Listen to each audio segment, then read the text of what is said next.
వేదికపై ఉన్న పెద్దలు గౌరవనీయులు పిసిసి అధ్యక్షులు గురువర్యులు రేవంత్ రెడ్డి గారికి, పార్లమెంట్ సభ్యులు వెంకటరెడ్డి గారికి, మా రైతన్నలకి అందరికీ పేరు పేరున, కోదండరామ్ గారికి అందరికీ పేరు పేరున నమస్కారం తెలియజేస్తూ, ఈరోజు కేవలం అన్న సంక్షిప్తంగా మాట్లాడడం చెప్పి ఒక్క నిమిషం మాట్లాడతా. ఈరోజు తెలంగాణ రాష్ట్రం అనేది ఏర్పడ్డాక రైతులకి, విద్యార్థులకి, నిరుద్యోగులకి న్యాయం జరుగుతుందంటే ఈ ప్రభుత్వం, రెండు ప్రభుత్వాలు, కేంద్రంలో ఉన్న బీజేపీ పార్టీ, రాష్ట్రంలో ఉన్న టీఆర్ఎస్ పార్టీ, ఎవరిపైనైతే బాధ్యత ఉంటుందో, ఆదుకోవాల్సిన బాధ్యత ఉంటే వాళ్ళ రాజకీయ ప్రయోజనాల కోసం ఒకరిపైన ఒక ఆరోపణలు చేసుకుంటూ ఈరోజు మోసం చేస్తుండ్రు.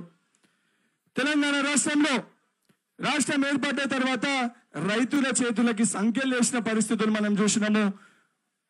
విద్యార్థులని జైల్లో పెట్టిన సన్నివేశాలు మనము చూసినాము. దాంతో పాటు నిరుద్యోగులని పోలీసుల లాఠీలు కొట్టింది మనం చూసినాము.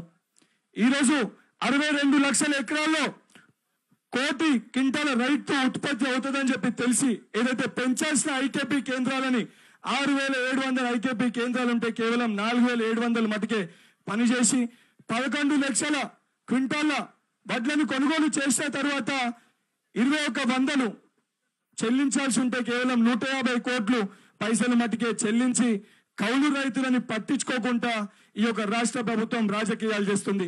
నిజంగా రైతుల పట్ల చిత్తశుద్ధి ఉంటే ముఖ్యమంత్రి గారు ఢిల్లీకి పోయి జంతర్ మంతర్లో ధర్నా చేసేది ఉండే.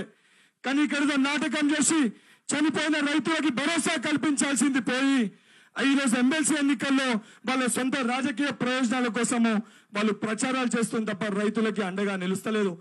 ఎవరైతే రైతులు ఆత్మహత్యలు చేసుకుంటున్నారో ఆ రైతులకి భరోసా ఇవ్వాలని చెప్పని కాంగ్రెస్ పార్టీ వారి పక్షాన పోరాటం చేస్తారని చెప్పి భరోసా కల్పించడానికి ఈరోజు కిసాన్ కాంగ్రెస్ మా అధ్యక్షులు అన్వేష్ రెడ్డి గారి ఆధ్వర్యంలో కాంగ్రెస్ పార్టీ రైతు దీక్ష నిర్వహించడం జరిగింది. తప్పనిసరిగా ఈ యొక్క దీక్షలో ఏదైతే పిసిసి అధ్యక్షులు ఇచ్చిన పిలుపు మేరకు రేపు రాబోయే రోజుల్లో ఏదైతే కళ్ళల్లో కాంగ్రెస్ అనే ప్రతి గ్రామానికి కూడా మాకిచ్చిన బాధ్యత మేరకు విద్యార్థులందరినీ కూడా రైతుల పక్షాన పోరాటం చేసి ఏ రకంగా తెలంగాణ రాష్ట్రం కోసము అందరం ఏకదాటిపైకి వచ్చి మన రాష్ట్రాన్ని మనం సాధించుకున్న రాష్ట్రంలో ప్రతి రైతన్నకి న్యాయం జరిగే వరకు కూడా విద్యార్థులందరినీ కూడా చైతన్యపరిచే ఒక కార్యక్రమాన్ని ఎన్ఎస్ఐ రాష్ట్ర అధ్యక్షులుగా తీసుకుంటా అని చెప్పి ఇక్కడ ఉన్న పెద్దలందరికీ మాటిస్తూ నాకు అవకాశం ఇచ్చిన పెద్దలందరికీ మరొకసారి కృతజ్ఞతలు తెలియజేస్తూ ముగిస్తున్నాను. హాయ్ ఫ్రెండ్స్, మా టుడే టుమారో యూట్యూబ్ ఛానల్ చూస్తున్నందుకు చాలా థ్యాంక్స్. మరిన్ని లేటెస్ట్ వీడియోస్ కోసం వెంటనే సబ్స్క్రైబ్ చేయండి. అలాగే ఈ బెల్ ని కూడా రింగ్ చేసేయండి. మా నోటిఫికేషన్స్ అన్ని మీ మొబైల్లో వస్తాయి. అలాగే మా వీడియోస్ మీకు నచ్చితే లైక్ చేయండి, షేర్ చేయండి, నచ్చకపోతే కామెంట్ చేయండి.